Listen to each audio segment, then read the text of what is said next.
പരാഗി പോയി മെറ്റീരിയലെല്ലാം എടുത്തുകൊണ്ട് വന്ന് നമ്മൾ നെറ്റിൻ്റെ ഹാൻഡ് വർക്കിംഗ് ഒക്കെ കഴിഞ്ഞല്ലോ. ഇപ്പം ബാക്കി ഭാഗങ്ങളാണ് കേട്ടോ. സ്ലീവിൻ്റെ എൻഡിന് വെക്കാനുള്ള ഹാൻഡ് വർക്കിംഗ് ആണ് ചെയ്തുകൊണ്ടിരിക്കുന്നത്. അതിന് സ്ലീവിൻ്റെ എൻഡിന് ബോർഡർ പോലെ കേട്ടോ ഞാൻ കൊടുക്കുന്നത്. ഈ തുണിക്ക് അത്ര കട്ടിയില്ലാത്തതുകൊണ്ട് എൻഡ് ഒരുമാതിരി ആവാതിരിക്കാൻ വേണ്ടി സ്ലീവിൻ്റെ എൻഡിൻ്റെ ബോർഡർ പോലെ വെക്കുമ്പോൾ കുറച്ച് കട്ടി തോന്നിക്കും. അതിന് വേണ്ടി കട്ടിയില്ലാന്നാണ് ഞാൻ ചെയ്തത്. പിന്നെ കുറച്ച് സ്പ്രെഡ് വർക്കൊക്കെ കൊടുത്തിട്ടുണ്ട്, യോക്കിൻ്റെ ഭാഗത്തും കൊടുത്തിട്ടുണ്ട്.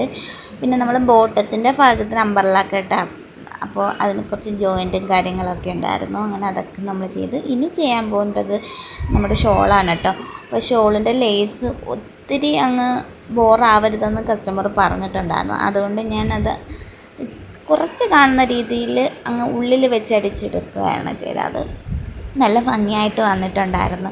ചെറുതായിട്ടേ കാണാൻ പറ്റത്തുള്ളായിരുന്നു. പിന്നെ മൂത്ത കുട്ടിക്ക് നമ്മളൊരു സ്കർട്ട് ആൻഡ് ടോപ്പ് ചെയ്തില്ലേ, അതിനൊരു ഷോള് വേണമെന്നും കൂടെ പറഞ്ഞിട്ടുണ്ടായിരുന്നു.